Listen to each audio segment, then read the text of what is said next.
The rain had already soaked him to the bone when he heard the sound that stopped him cold. Not thunder, not traffic, but a baby's broken cry cutting through the storm. It wasn't loud, but it was desperate. The kind of sound that doesn't ask for help, it begs. He almost kept walking. Almost. Because when you're a single dad barely holding your own life together, you learn to keep your head down. But something in that cry reached into a place in his chest he thought had gone numb years ago. The place where promises live. The promises he made to his own child after her mother died. So he turned back, unaware that this single step into the rain would change 3 lives forever. He found them under the dim yellow glow of a broken streetlight. A woman sat on the curb, drenched, her hair plastered to her face, clutching a baby wrapped in a thin hospital blanket, already heavy with rain. She was rocking back and forth, whispering words that sounded like apologies more than comfort. Her shoes were gone, her hands were shaking. Her eyes, when she finally looked up, held the kind of exhaustion that doesn't come from lack of sleep, but from losing everything all at once. He didn't ask questions at first. He took off his jacket and held it out, knowing it wouldn't help much, but also knowing that sometimes the gesture matters more than the warmth. She hesitated, pride and fear fighting inside her, then pulled the jacket around her baby instead of herself. That one small movement told him everything he needed to know about the kind of person she was. "My name is Adam," he said quietly, careful not to startle the baby. "I have a daughter at home. If you don't mind, you can wait out the rain with us." She stared at him like he had spoken another language. Kindness, when you've lost hope, feels suspicious. But the baby whimpered again, and the rain kept falling, and she nodded. Her name was Sarah. She was a nurse, or at least, she had been until 3 days ago. The walk to his small apartment was silent, except for the rain and the baby's uneven breathing. Inside, the place was cramped but warm. Toys were scattered across the floor. A pair of tiny shoes sat by the door. Adam's daughter, Lily, peeked out from her room, her eyes widening when she saw the baby. She didn't ask questions either. She just brought one of her blankets and placed it gently over the baby's feet, as if this kind of compassion was normal. Over a cup of reheated soup, Sarah's story came out in pieces. The hospital had closed suddenly after a financial scandal. Staff were laid off without warning. Her savings were already gone from months of medical bills after a complicated birth. The baby's father had disappeared the moment things got hard. That morning she'd been evicted. Her phone had died. The rain started as she was walking, and by nightfall, hope was the only thing she hadn't lost, though it was slipping fast. Adam didn't offer solutions. He knew better. When you're drowning, advice feels like weight. Instead, he listened. He nodded. He let her cry without trying to fix it. Later that night, after Lily fell asleep on the couch beside the baby's makeshift crib, Adam lay awake wondering how close his own life had come to collapsing just like Sarah's. Different details, same edge. By morning, the rain had stopped, but the storm hadn't passed. Sarah insisted on leaving.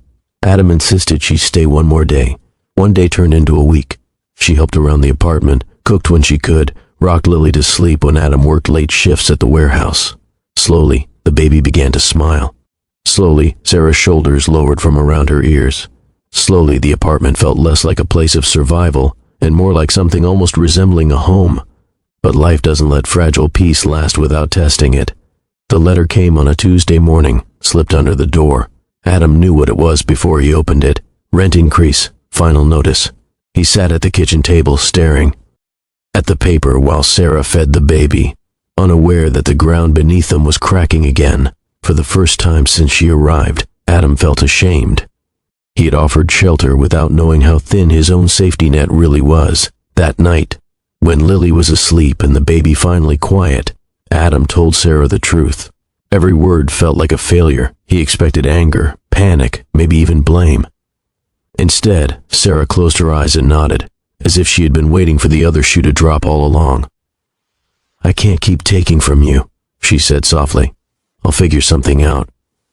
But this time, Adam didn't let the moment pass. This time, he remembered how it felt to be alone after his wife died, holding a newborn and a stack of bills, wishing someone, anyone would say, "We'll face this together."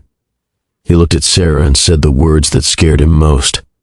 Then we figured it out together. The next morning, everything shifted. Sarah borrowed Adam's old phone and started calling clinics, care homes, Anywhere that might need a nurse, even temporarily. Adam spoke to his supervisor about extra shifts. Lily drew pictures for luck and taped them to the fridge. It wasn't dramatic, it wasn't fast, but it was real. The call came late one afternoon. A small community clinic on the edge of town needed a night nurse urgently. It wasn't glamorous, the pay was modest, but it was a start.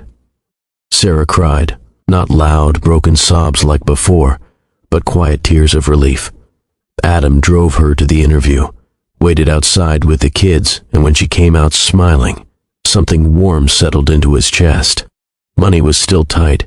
The eviction deadline loomed. Then something unexpected happened. One of the clinic's doctors recognized Sarah. Years ago, she had stayed late, unpaid, to help his mother through a difficult recovery. He remembered. He made calls. Within days, Sarah had a full-time contract. Benefits, stability.